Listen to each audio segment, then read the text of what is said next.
সন্দেশখালীর বাসিন্দাদের মুখে মুখে এখন তিনটেই নাম। পলাতক তৃণমূল নেতা শেখ শাহজাহান, তৃণমূল নেতা শিবপ্রসাদ হাজরা, আরেক দাপুটে তৃণমূল নেতা উত্তম সর্দার।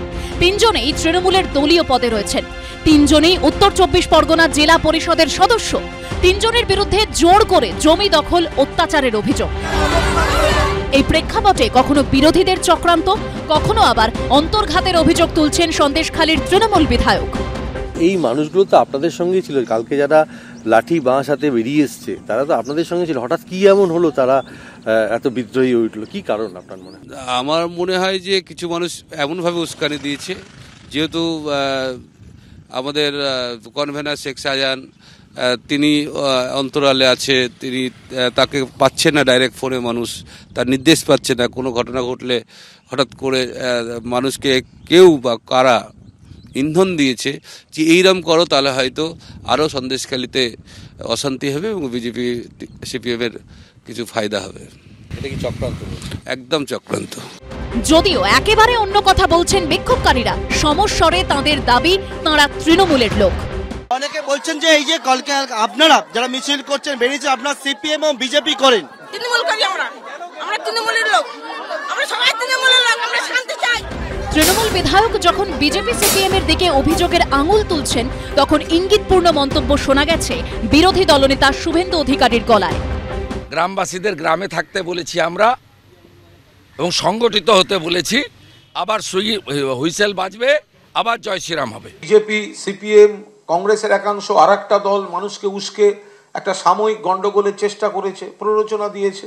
সংযত ছিল তৃণমূল, সংযত ছিল পুলিশ বাহিনী, ফলে দুদিন বাদে দেখবেন এই সমস্যাগুলো নেই।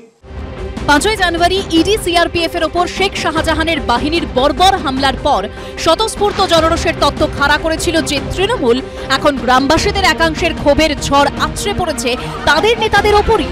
এবং এখন যখন বিজেপি সিপিএম এর ঘাড়ে দায় চাপাচ্ছে তৃণমূল, তখন বিক্ষোভকারীদের একাংশ প্রকাশ্যেই বলছেন তাঁরা তৃণমূলের সঙ্গে যুক্ত।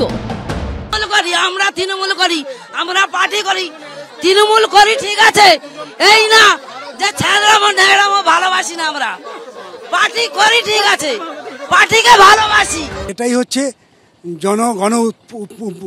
গণ অভ্যুত্থান।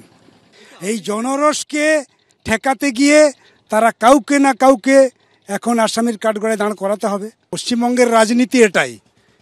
তৃণমূলের নেত্রী মমতা ব্যানার্জি যদি বলে যে সন্দেশখালীতে ওকে আসামি করতে হবে, এখানে কোন নেতার এইরকম আছে যে করবে না? ফলে এদের যা কিছু হয় কিন্তু অঙ্গুলি হেলনি উপর থেকে।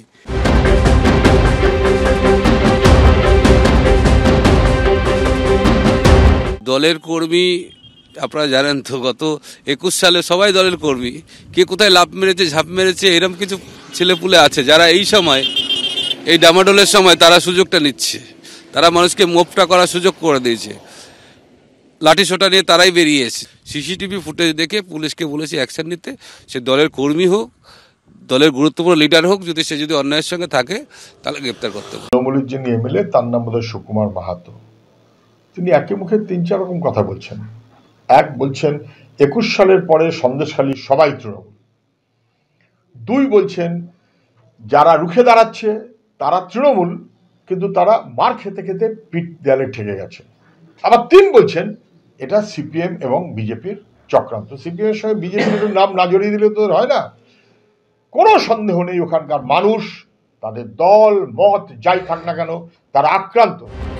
1 মাস 4 দিন পরও বেপাত্তা শেখ শাহজাহান। তার মধ্যেই দিকে দিকে তার 2 সাগরেদের বিরুদ্ধে ক্ষোভের বিস্ফোরণে উত্তপ্ত সন্দেশখালী। সমীরণ পাল, অরিত্রিক ভট্টাচার্য, কৃষ্ণেন্দু অধিকারীর রিপোর্ট, এবিপি আনন্দ।